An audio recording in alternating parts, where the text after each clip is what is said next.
كلم الله ورفع بعضهم درجات آمنت بالله صدق الله العظیم.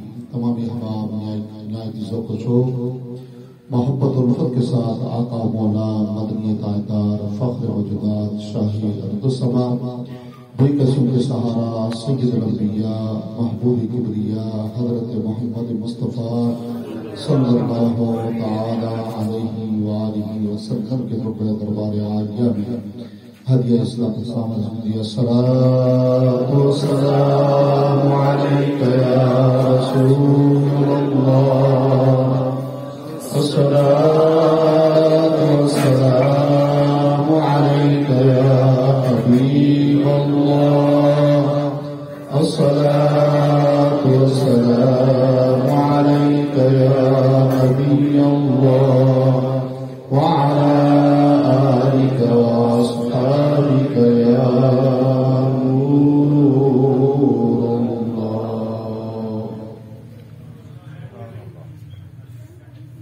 معزز سامعین، اللہ تعالیٰ قرآن حکیم فرقان حمید میں ارشاد فرماتا ہے تلك الرسل فضلنا بعضهم على بعض.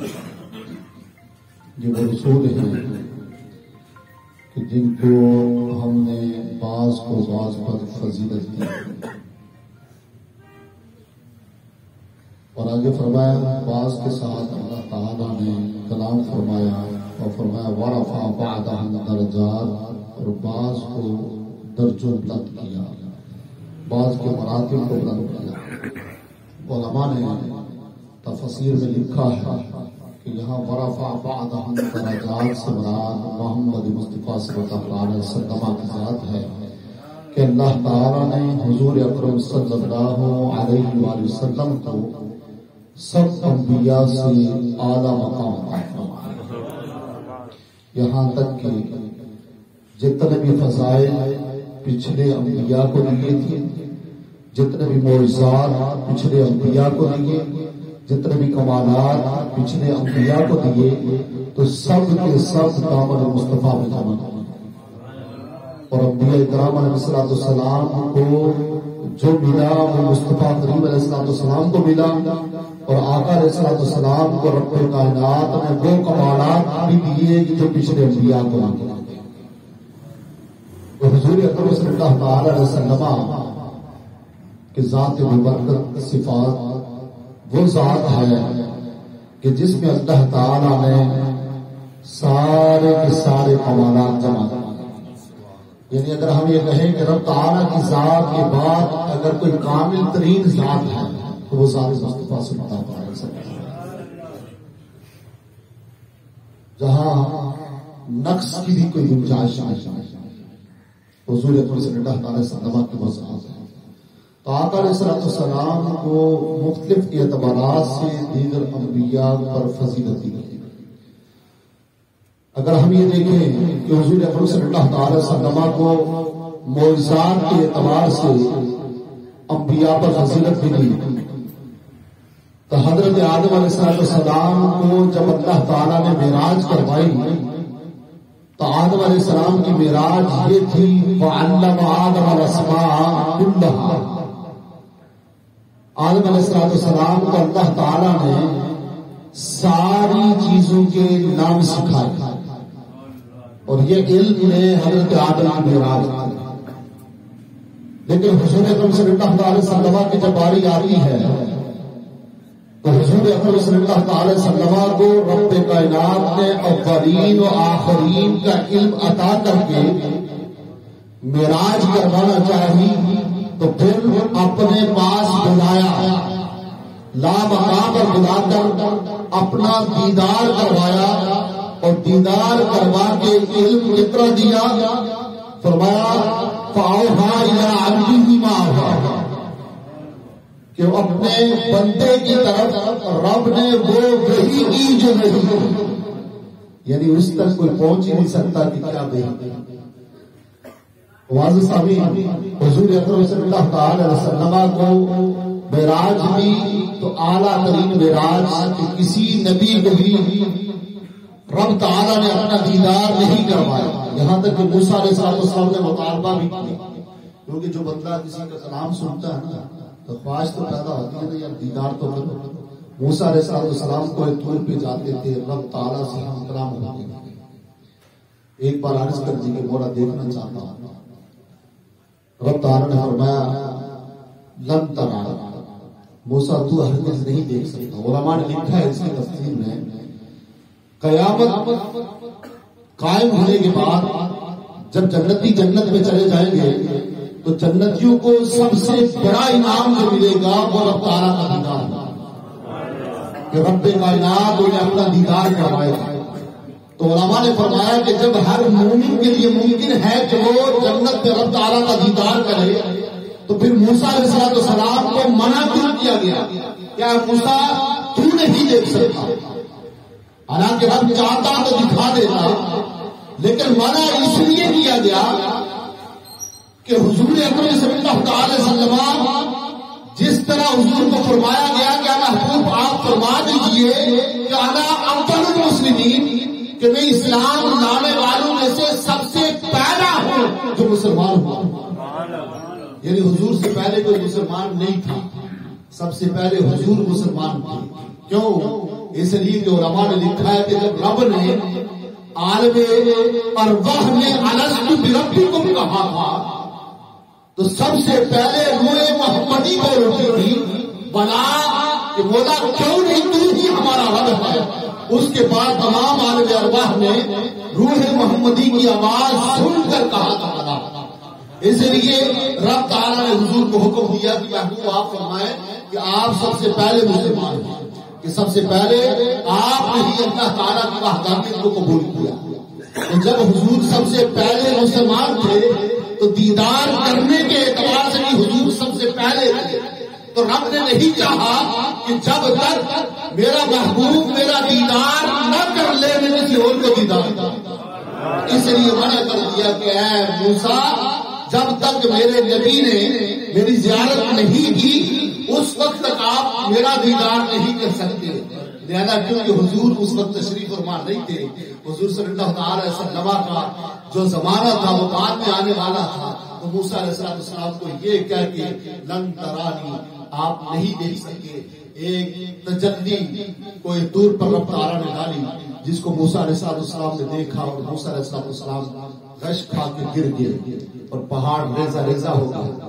تو معزز سامعین، لیکن حضور اکرم صلی اللہ علیہ وسلم کو رب کائنات نے دیدار کروایا، اور دیدار کروا کر اسی موسیٰ کو علیہ السلام کو چھٹے آسمان پر کھڑا کر دیا، حضور کی فضیلت کو سمجھانے کے لیے کہ لوگوں ایک طرف دیکھو کہ وہ موسیٰ علیہ السلام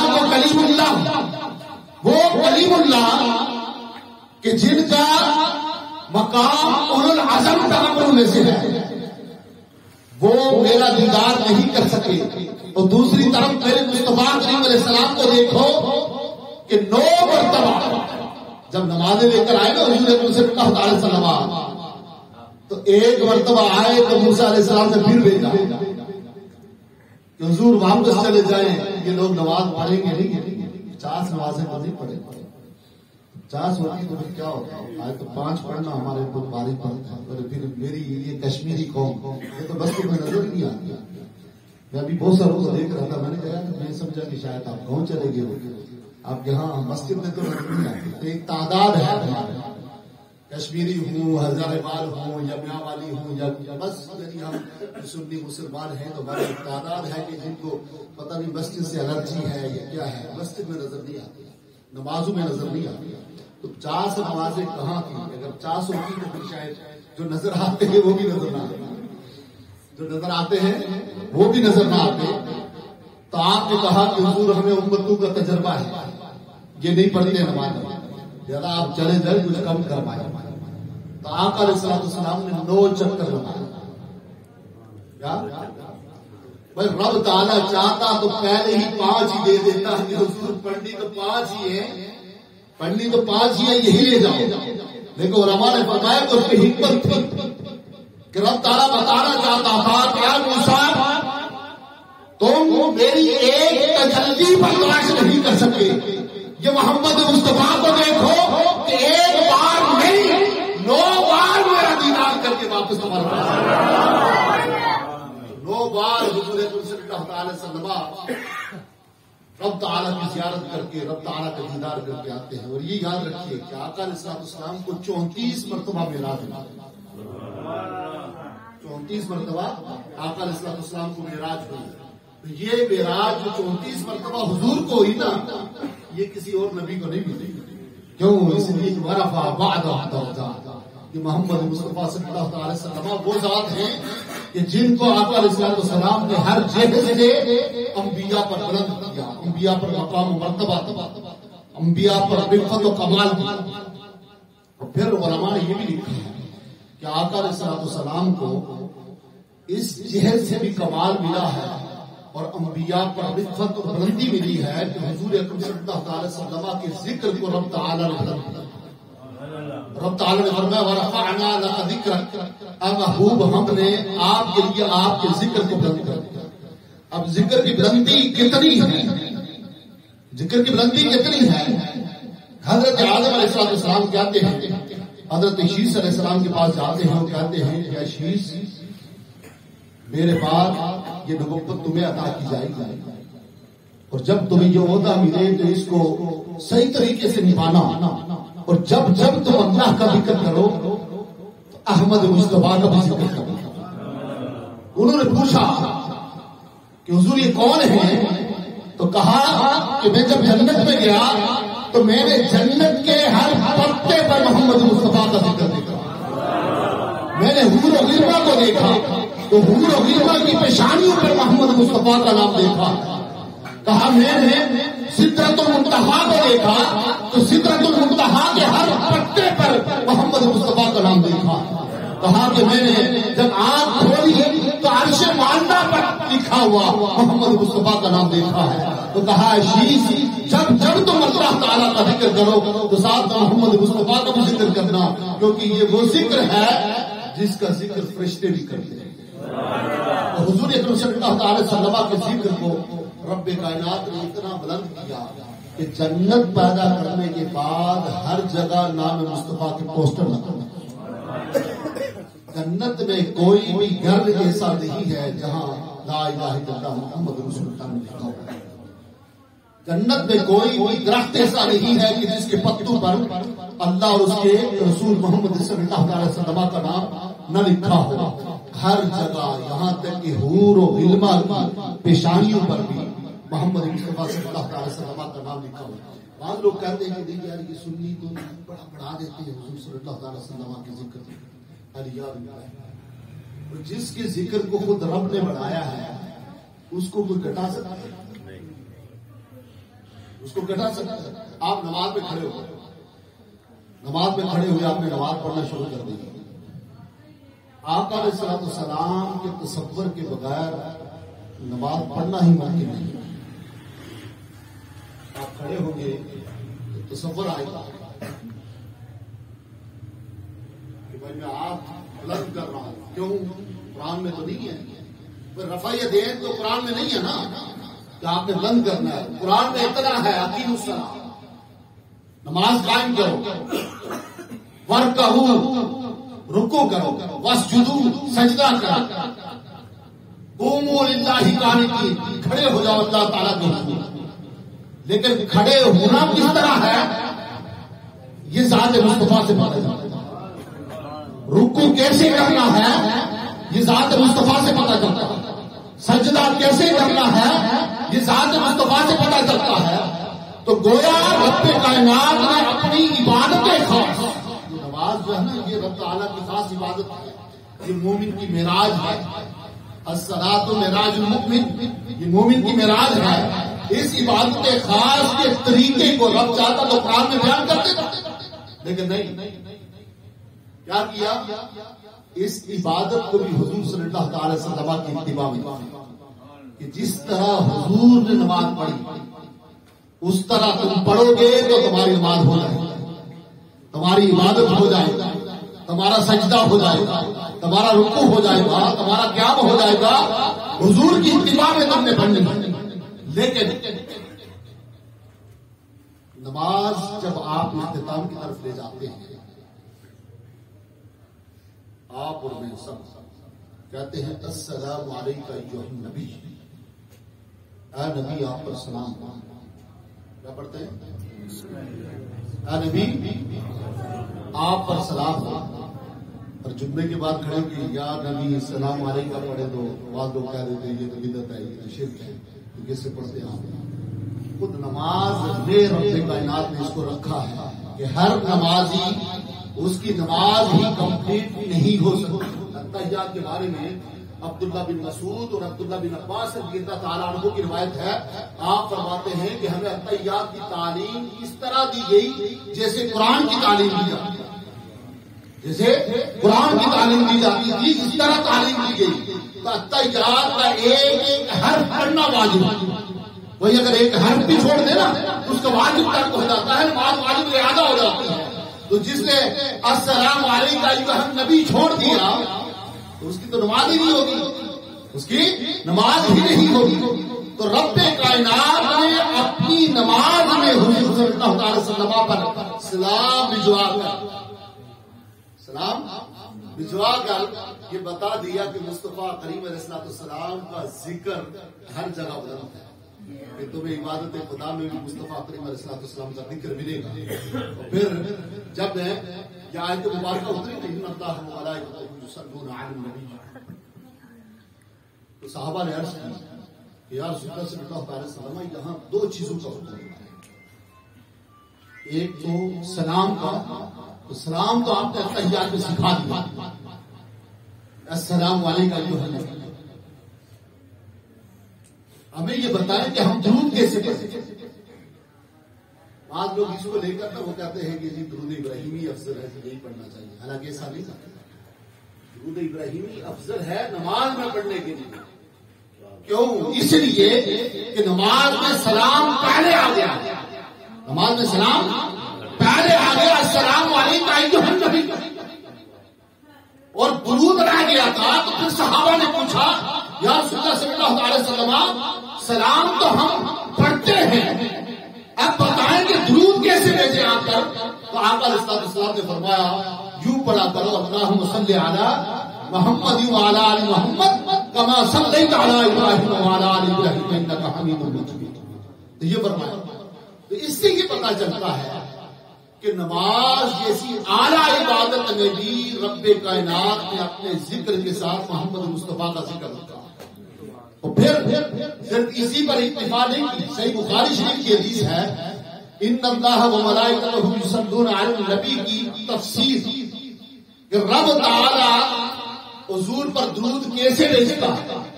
اس کی تفسیر میں لکھا ہے کہ رب کائنات فرشتوں کو جمع کرتا ہے، اور فرشتوں کو جمع کر کے رب کائنات مصطفیٰ کریم علیہ السلام کی تعریف کرتا ہے فرشتوں کے سامنے. اور یہ تعریف کرنا محمد مصطفیٰ صلی اللہ علیہ وسلم پر عمل. تو مجھے یہ بتائیں کہ جس کی تعریف خود خدا کرے. قرآن میں تو جا بجا آپ کو مصطفیٰ کریم علیہ السلام کی تعریف ملے گی، لیکن فرشتوں کی باقاعدہ محفل لگا رہا رب کائنات فرشتوں کے سامنے مصطفیٰ کریم علیہ السلام کی تعریف کرتا ہے. تو اس کا ذکر ہم اور آپ کیا کریں گے؟ رب نے بلند کر دیا، اتنا بلند کیا کہ مولا علی کرم اللہ تعالیٰ وجہ الکریم کہتے ہیں الخصائص الکبریٰ میں اس روایت کو نقل کیا ہے. مولا علی فرماتے ہیں کہ رب تعالیٰ نے ہر ایک نبی سے وعدہ کیا کہ ہر نبی اپنے دور میں مصطفیٰ کریم علیہ السلام کی آمد کا تذکرہ کرے گا کہ وہ آئیں گے. اگر آ جائیں تو میں بھی ان پر ایمان لاؤں گا اور تم بھی ان پر ایمان لاؤ گا.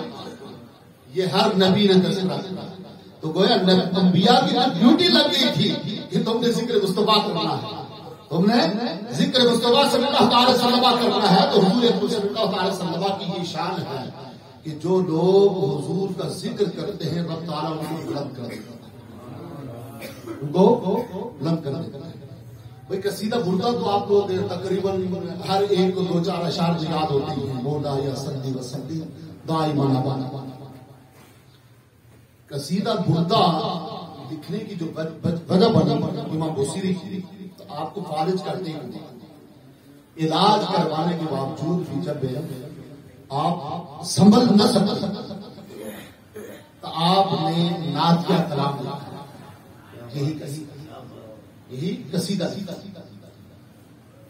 میں آپ کو یہ سمجھانا چاہتا ہوں کہ حضور کا ذکر کرنا یہ کہاں تک بندے کو لے جاتا ہے، لیکن اصل یہ ہے کہ دل سے آ رہی ہے۔ تو آپ نے قصیدہ لکھا، جب قصیدہ لکھا تو ہمارے یہ ہوتا ہے کہ ہم نعت بھی پڑھتے ہیں تو محفل نہ پڑھتے ہیں، محفل چاہیے، نعت خواہ کو مائک بھی چاہیے، مجلس بھی چاہیے،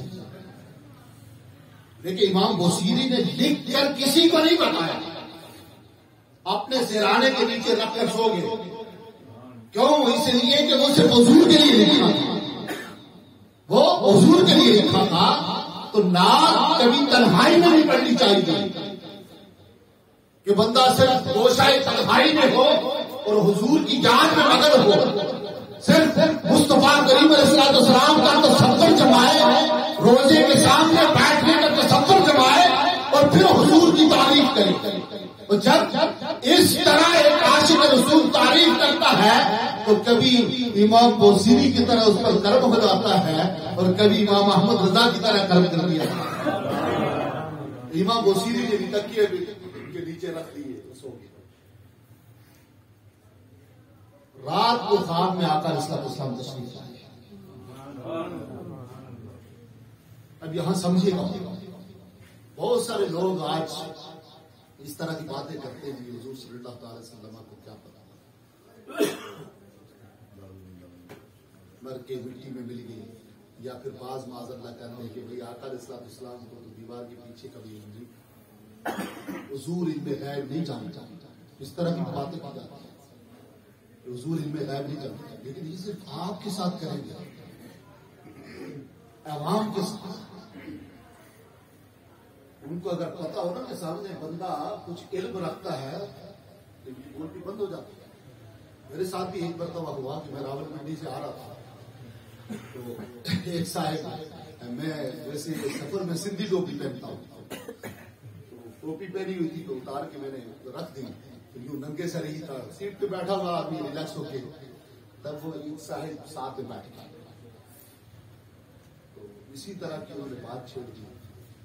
میں نے تو پوچھا کہ آپ کون ہیں؟ میں نے کہا میں یا رسول اللہ کی نام، ہم اپنی پہچان ہی ایسے کرواتے ہیں کہ میں یا رسول اللہ والا، وہ صاحب دوسرے تھے تو یا رسول اللہ کو شرک کرتے ہیں، تو کہنے لگے تم تو حضور کے لیے میں قائم مانتے ہوں۔ میں نے کہا کہ ساری بیٹھی ہیں تو آپ نہ ہی چھیڑے اس موضوع کو، اچھا نہیں، پھر وہ بول پڑے۔ میں نے کہا آپ نہ چھیڑے تو اچھا ہے، کیونکہ سفر ہے، سفر ایسا نہ ہو کہ کچھ خرفشاری میں گزرے تو اچھا نہیں۔ پھر وہ بولو، میں نے کہا ٹھیک ہے، میں نے پھر اس کو علم غیب کی آیات سنانا شروع کر دیا۔ میں نے کہا رب تعالیٰ نے فرمایا وما هو علی الغیب بضنین، میرا نبی غیب بتانے میں بخیل نہیں ہے، بتاؤ اس کا کیا ہے؟ میں نے کہا رب تعالیٰ نے فرمایا تلک من انباء الغیب نوحیہ الیک، یہ غیب ہی کی خبریں ہیں جو ہم آپ کی طرف نہیں کرتے ہیں، بتاؤ اس کا کیا جواب ہے؟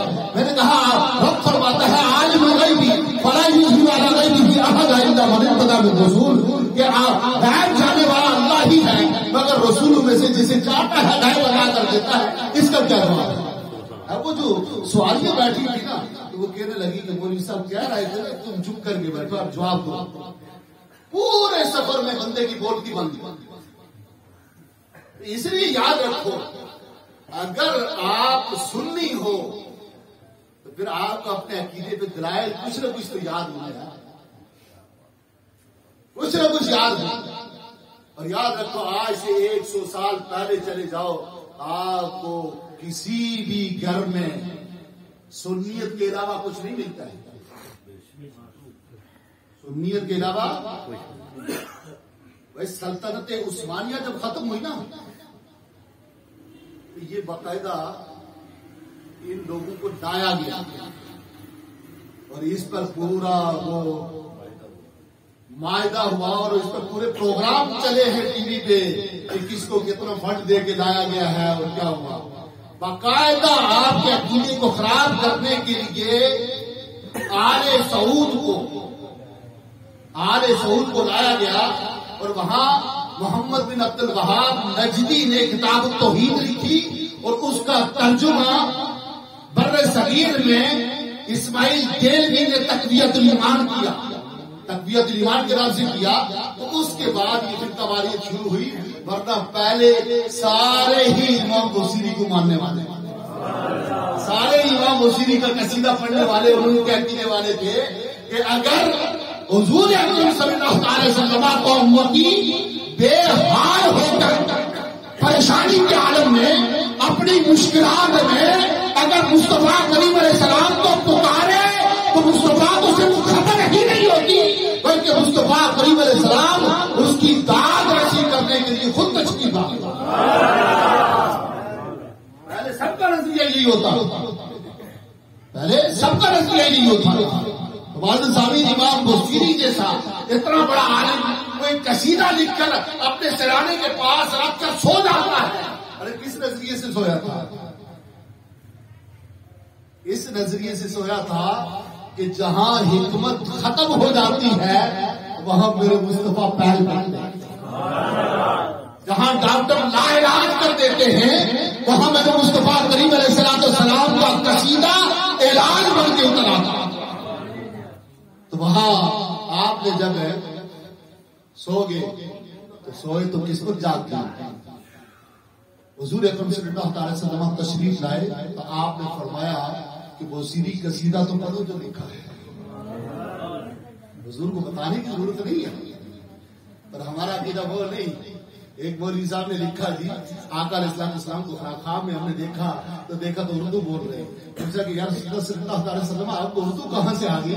تو کہا کہ جب سے تمہارے مدرسے سے تعلق ہو گیا وہاں اللہ اردو آ گیا. الیاد باللہ. حضرت معاذ بن جبل سے پوچھو کہ جب یمن کی طرف بھیجا تو کہا حضور وہاں کی تو لغت ہی الگ ہے، وہاں کی زبان الگ ہے. حضور میں ان سے کلام کروں گا، آپ مجھے سفیر بنا کے بھیج رہے ہیں، آپ مجھے وہاں کا حاکم بنا کے بھیج رہے ہیں. حضور نے فرمایا تجھے پریشانی کیا ہے؟ آج سینے سے لگ جا. ارے جب تک معاذ بن جبل مصطفیٰ کے سینے سے نہیں لگے تھے تو زبان آتی نہیں تھی، ادھر سینے سے لگے حضور نے ساری زبان ادا کر تو پوری زبان کے ماہر بن کے چلے گئے. تو مجھے یہ بتاؤ کہ حضور کو کسی کے مدرسے کی ضرورت ہے وہاں اردو سیکھنے ہیں؟ نہیں، حضور تو سکھانے والے ہیں. اسی لیے رب کائنات نے آپ کا لقب رکھا امی. امی کا یوں تو ترجمہ کرتے ہیں ان پڑھ، لیکن جب حضور کے لیے استعمال ہوتا ہے تو معنی یہ ہوتا ہے کہ غیر خدا سے نہ پڑھا ہوا، یعنی اللہ کے علاوہ کسی سے نہ پڑھا ہوا. ورنہ اللہ تعالیٰ نے اتنا پڑھایا آج بھی مفکرین مفسرین حیران رہ جاتے ہیں کہ مصطفیٰ کریم علیہ السلام کی کیا زبان تھی کہ جس زبان سے لفظ نکلتے تھے تو پورے سمندر بہا دیتے. معاذ صاحب حضور اکرم صلی اللہ علیہ وسلم نے فرمایا قصیدہ پڑھا. آپ نے قصیدہ پڑھا، آقا علیہ السلام خوش ہوئے. آقا علیہ السلام نے اپنی چادر اتاری. پہلے صرف قصیدہ کیا تھا؟ حضور نے اپنی چادر یعنی کرتا آپ کے جسم پر ہاتھ پھیرا تو شفا مل گئی.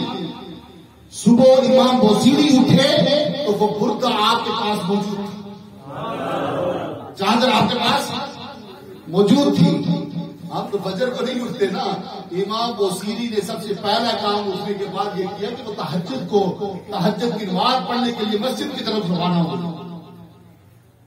راستے میں ایک فقیر ملے، کہا بصیری وہ جو قصیدہ رات کو حضور کو سنایا ہے وہ بھی ہمیں بھی تو سناؤ.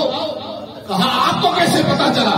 کہا رات کو جس مجلس میں تم حضور کو قصیدہ سنا رہے تھے اور ساتھ میں بھی تو کھڑا تھا. پتا چلا کہ جو عام بندہ خواب میں ہوتا ہے وہ اللہ تعالیٰ کے اولیاء حقیقت میں دیکھ رہے ہوتے ہیں.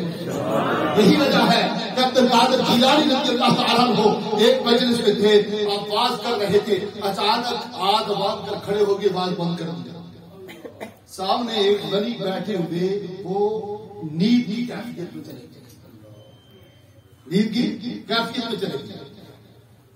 جب تک ان کی آنکھ نہیں کھلی اس وقت تک حضور غوث اعظم کھڑے رہے. اب کیا ہوا, وہ جاگے, یہ بیٹھ گئے. اب وہ جو ساتھ بندہ بیٹھا تھا ان کی نیند کیا, پوچھا کہ ماجرا کیا ہے کہ آپ جب تک سوتے رہے اونگتے رہے اس وقت تک عبد القادر جیلانی نے اپنا بیان بھی موقوف کر کے آپ کھڑے رہے.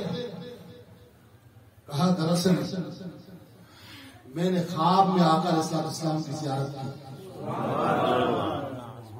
کہا جو میں خواب میں دیکھ رہا تھا وہ عبد القادر جیلانی ظاہری آنکھوں سے دیکھ رہے, اس لیے وہ حضور کے ادب میں کھڑے.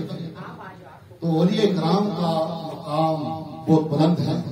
حضور اکرم صلی اللہ تعالی وسلم کی اصل معرفت جنہوں نے کی ہے وہ اولیاء کرام نے, علماء ربانیین نے, علماء اہل سنت نے کی ہے کہ حضور کا مقام و مرتبہ کیا ہے. ایسے نہیں بول دیا کرو تیرے نام پہ جاؤ فدا, بس ایک جا نہیں دو جہاں فدا, دو جہاں سے بھی نہیں جی بھرا, کروں کیا کروں کروڑوں جہاں.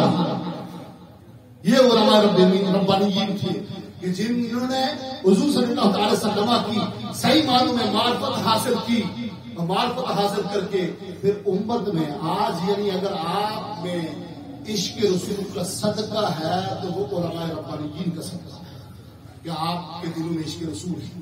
اس لیے یاد رکھیں, ایک تو یہ کہ حضور اکرم صلی اللہ تعالی وسلم کی جتنی بھی صنعت کی جائے, تعریف کی جائے, وہ کم ہے. وہ کیا ہے, ایک عالم ہے, ان کا انتقال ہو گیا, یعنی ان کو وقت کا بیہقی کہا, بہت بڑے محدث آپ کے دور 2006 میں ان کا انتقال ہوا, منصور مفتازی رحمۃ اللہ تعالی. آپ نے کتاب لکھی ہے مقام رسول, آپ کو 7 مرتبہ حضور اکرم صلی اللہ تعالی وسلم کی زیارت, کتنی مرتبہ آپ نے مقام رسول ایک کتاب لکھی. اس کتاب کو بند کروانے کے لیے آپ کے پڑوسیوں نے مقدمے بھی چلے کہ یہ کتاب بند ہو جائے. کہا جی اس میں شرک لکھا ہے. اس میں کیا لکھا ہے, اس میں لکھا ہے کہ حضور کو اللہ نہ کہو,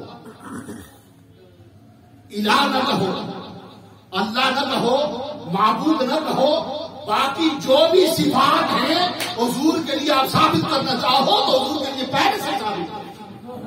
بس حضور اللہ نہیں ہے, خدا نہیں ہے, وہ خدا کے بندے ہیں, وہ خالق نہیں ہے, وہ مخلوق ہے.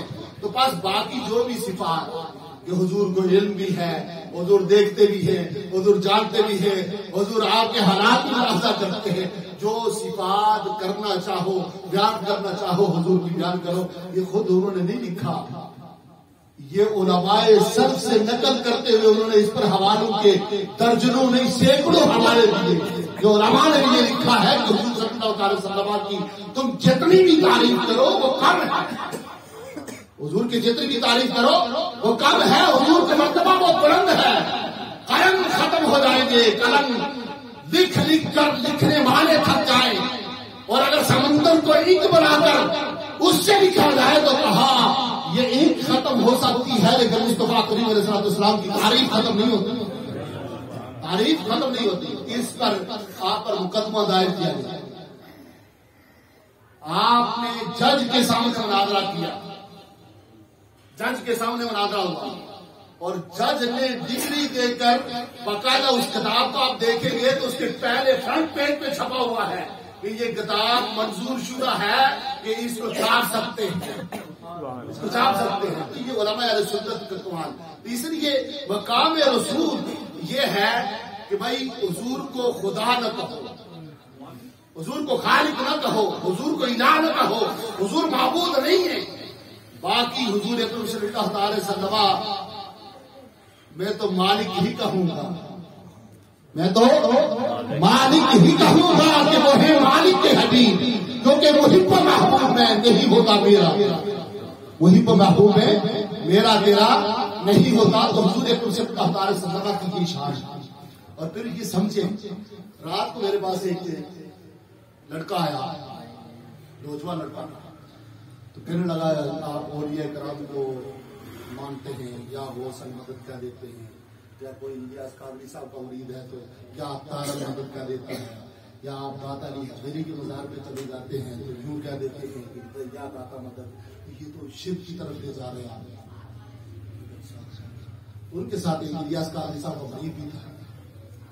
میں نے کہا جب تک یہ بندہ الیاس قادری صاحب سے جڑا ہوا نہیں تھا تو اس کو نماز بھی نہیں آتی. میں نے کہا پوچھو اس کو, قسم دے کے پوچھو, اس کو نماز بھی نہیں آتی, اس کو استنجا کرنے کا طریقہ بھی نہیں آتا تھا, اس کو غسل کرنے کا طریقہ بھی نہیں آتا تھا. اس کو نماز پڑھنا کس نے سکھایا ہے؟ پیر صاحب نے سکھایا. اس کو دین کس نے سکھایا ہے؟ پیر صاحب نے سکھایا.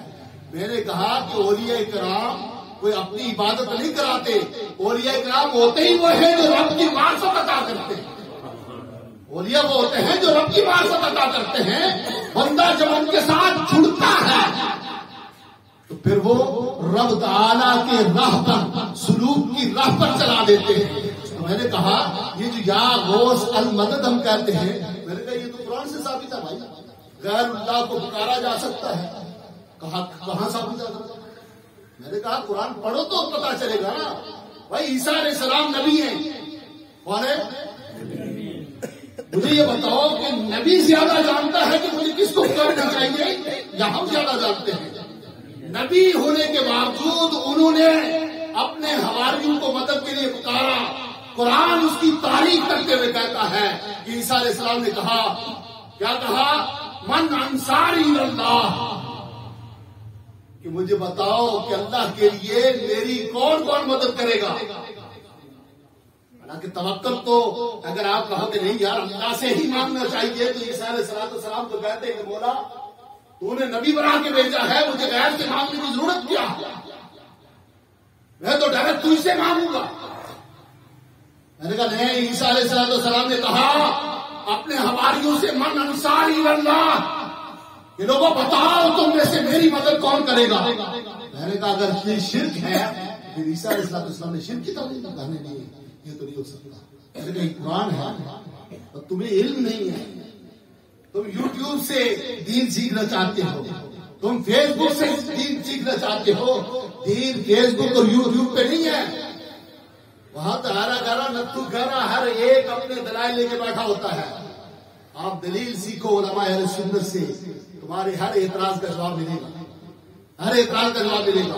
میں نے کہا یہی چھوڑو, حضور اکرم صلی اللہ علیہ وسلم کی بات کرتے ہیں.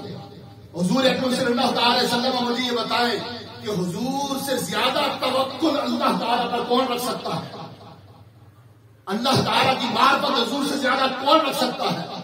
حضور اکرم صلی اللہ علیہ وسلم رب تعالیٰ کی بارگاہ میں کہتے ہیں یا اللہ ابو جہل بن ہشام کے ذریعے دین کی مدد فرما, یا عمر فاروق عمر بن خطاب کے ذریعے دین کی مدد فرما. تو جب غیر اللہ سے مدد مانگنا ہی شرک ہے تو یہ غیر اللہ کی مدد اسلام میں مدد ان کی کیا تصور ہے؟ میں نے کہا ایسا نہیں ہے. رب تعالیٰ نے اسباب رکھے ہیں, رب تعالیٰ نے اسباب رکھے ہیں. حضور اکرم صلی اللہ علیہ وسلم نے یہ جب دعا کی اس وقت کنڈیشن یہ تھی کہ مسجد حرام میں سجدہ نہیں کرنے دیا جاتا تھا, نماز نہیں پڑھنے دی جاتی تھی, لحاظ نہیں کرنے دیا جاتا تھا.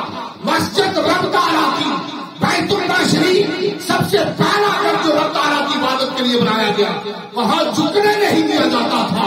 لیکن حضور کی جب یہ دعا قبول ہوتی ہے, عمر بن خطاب اسلام لاتے ہیں تو عمر تلوار لے کر آگے نکلتے ہیں. 40 لوگ جا کر خانہ کعبہ میں نماز پڑھتے ہیں اور حضرت عمر یہ واضح کر دیتے ہیں کہ رب تعالیٰ نے عمر کے ذریعے دین کی مدد کی ہے اور دین کو عزت بخشی ہے. یہ تو حضور نے مانگا ہے. تو آج اگر کہہ دیں یا وہ اصل مدد, اس کا مطلب یہ نہیں ہے کہ معاذ اللہ ہم اللہ کو مددگار نہیں مانتے, ہم مانتے ہیں. لیکن ہم یہ کیوں کہتے ہیں یا وہ اصل مدد یا داتا مدد؟ اصل میں اس کی وجہ ہے بھائی آپ اگر پاکستان کو دیکھیں، پاکستان کے بارڈر، یہ نیوی والے بیٹھے ہیں، یہ زیادہ پاکستان کا نقشہ جانتے ہوں گے، کیونکہ جو لوگ آرمی نیوی میں ہوتے ہیں تو ان کو باقاعدہ اس پہ پریکٹس دی جاتی ہے۔ ہمارے بارڈر کے ساتھ چائنا لگتا ہے، بنگلہ دیش لگتا ہے، افغانستان لگتا ہے، انڈیا لگتا ہے۔ مجھے یہ بتائیں کہ سب سے زیادہ فوج پاکستان کی کس بارڈر پر؟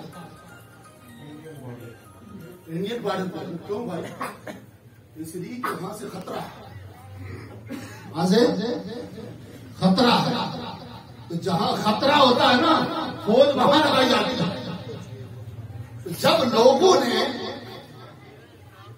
اولیاء کرام کی گستاخی شروع کر دی، کہا جی یہ اولیاء کرام تو کچھ کر ہی نہیں سکتے، تو پھر علماء نے کہا کہ تم اولیاء سے بھی مدد مانگو، یہ کرتے ہیں، مدد کرتے ہیں، مانگو۔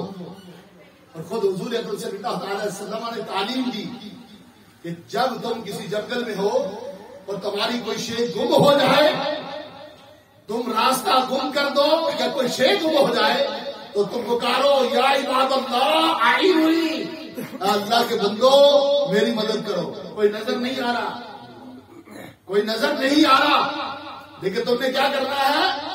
مدد مانگنی ہے غائب سے۔ کیا اللہ کے بندو میری مدد کرو؟ فرمایا اللہ کے بندے ایسے موجود ہیں کہ وہ تمہاری مدد کریں گے، تمہاری مدد کریں گے۔ اسی لیے یاد رکھیے اولیاء کرام وہ ہیں کہ جن کے بارے میں حضور اکرم صلی اللہ علیہ وسلم نے فرمایا کہ ان کے ذریعے سے تمہیں، ان کی وجہ سے تمہیں رزق دیا جاتا ہے، تم کھلائے جاتے ہو، تم پر بارش برسائی جاتی ہے۔ یہ اولیاء کرام ہیں کہ جن کی وجہ سے ہمیں کھانا ملتا ہوتا۔ ہمارے حالات تو آپ کو پتہ ہی ہے کہ بھئی ہم کیا کر رہے ہیں، 5 وقت نماز بھی نہیں پڑھ سکتے، کھانا کیسا ہے، بیٹھنا کیسا ہے، ہمارا کردار کیسا ہے، گفتار کیسا ہے۔ اگر ہمارے اندر تو یار پچھلی قوموں کی ساری صفات پائی جاتی ہے ہم مسلمانوں میں، اگر ہم آج چل رہے ہیں تو خدا کی قسم یہ اولیاء کرام کا صدقہ ہے، یہ داتا علی حجویری کا صدقہ ہے، یہ عبداللہ شاہ غازی کا صدقہ ہے، یہ معین الدین چشتی اجمیری کا صدقہ ہے، یہ سید سادات لوگوں کا صدقہ ہے کہ جن کی وجہ سے آج ہم چل رہے ہیں۔ لہذا یاد رکھو عقیدہ نہ بھیجو۔ آپ کے باپ دادا جس عقیدے پہ تھے وہ عقیدہ حق ہے، اس سے ادھر ادھر نکلنے کی ضرورت ہے نہیں، اس سے ادھر ادھر نکلنے کی ضرورت ہے۔ اور مجھے حیرت اس لیے ہوتی ہے نا، تمہارے عقیدے کے کتنے لوگوں کی قبریں کھلتی ہیں کفن تک صحیح سلامت۔ اہل سنت کی، یہ ابھی کی بات کر رہا ہوں، پچھلے مہینے کی بات، پنجاب سائڈ پہ اہل سنت کے ایک امام صاحب کی قبر 30 سال کے بعد، 30 سال کے بعد بھی ان کا کفن تک صحیح سلامت۔ امام اہل سنت کا تھا، وہ 11ویں 12ویں تو کرتا تھا نا، یا رسول اللہ تو کہتا تھا۔ اگر یہ شرک ہے تو مجھے یہ بتاؤ کہ 30 سال تک کفن کیسے صحیح سلامت رہے گا؟ دور نہ جاؤ، یہ میوا شاہ قبرستان آپ کی کراچی میں، وہاں ایک بندہ کھڑا مجھے کال کرتا ہے، میرا شاگرد تھا، کہنے لگا وہ احمد بھائی کی قبر کھلی ہے اور ان کا کفن صحیح سلامت ہے۔ میں احمد بھائی کو بھی جانتا تھا، ایک سادہ آدمی، الیاس قادری صاحب کا مرید تھا، دعوت اسلامی سے تعلق رکھتا تھا، کمیٹی کا صدر تھا، کمیٹی کا صدر تھا، عاشق رسول تھا، 11ویں کرتا تھا، 12ویں کرتا تھا، 11ویں 12ویں کے لنگر بھی کھاتا تھا، صلاۃ السلام بھی پڑھتا تھا، درود پاک کی کثرت کرتا تھا۔ انتقال ہوا، انتقال کے کئی مہینوں کے بعد، کئی مہینے گزر گئے، کئی مہینوں کے بعد بارشیں ہوئی، قبر کھلی، کفن تک صحیح سلامت۔ دیکھیے رب تعالیٰ تمہیں دکھاتا ہے نشانیاں، یہ نشانیاں دکھاتا ہے کہ سنیو تمہیں ادھر ادھر جانے کی ضرورت نہیں، کسی یوٹیوب پہ بیان سن کے ادھر نکلنے کی ضرورت نہیں، فیس بک پہ بیان سن کے ادھر نکلنے کی ضرورت نہیں۔ تم مسلک حقہ سے تعلق رکھتے ہو، ابو بکر صدیق سے لے کر امام بصیری تک، اور امام بصیری سے لے کر امام احمد رضا تک، اور امام احمد رضا سے لے کر آج کے ہر سنی تک، سب کا عقیدہ یہی ہے کہ حضور بے مثل بے مثال ہے، حضور حیات ہے، حضور اکرم صلی اللہ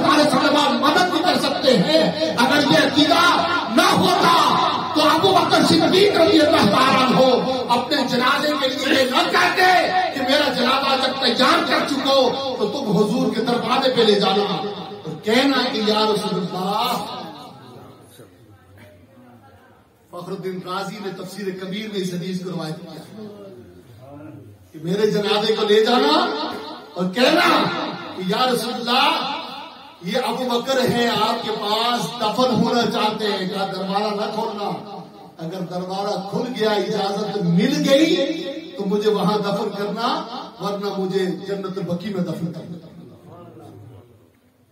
علماء نے لکھا ہے کہ صحابہ جب جنازہ تیار کر کے لے گئے نا تو جا کے وہی جو وصیت تھی ابو بکر صدیق رضی اللہ تعالیٰ عنہ کی وہی کہا دروازہ مکفل تھا.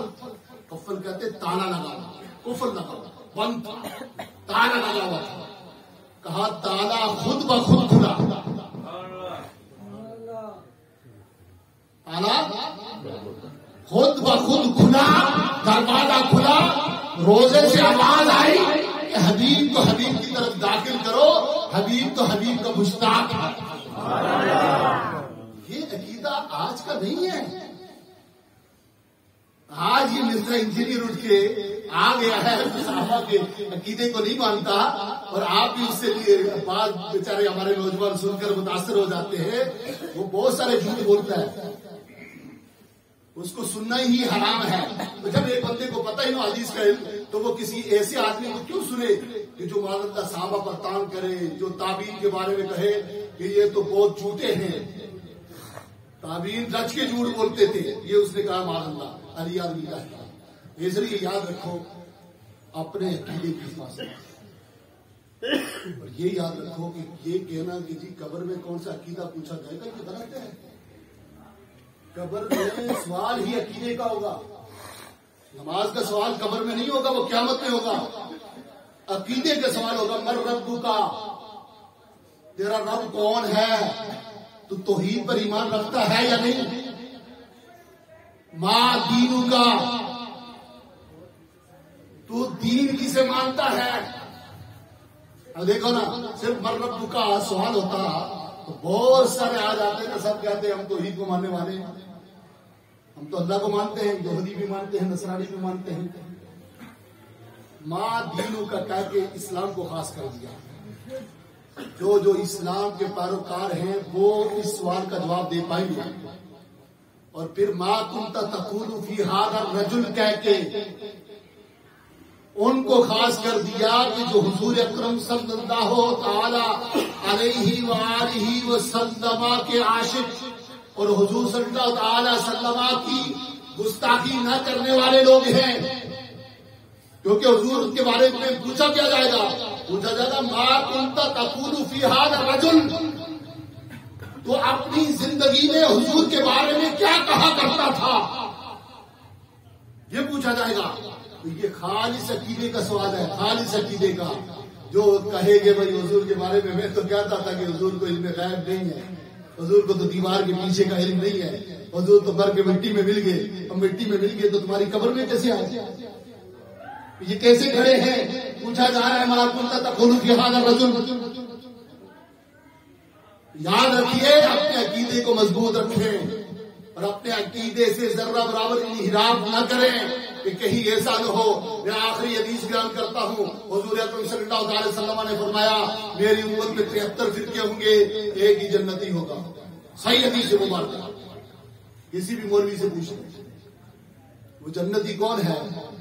آقا علیہ السلام نے فرمایا ما انا علیہ واصحابی, جنتی وہ ہے جو اس عقیدے پہ ہو جو میرا اور میرے صحابہ کا.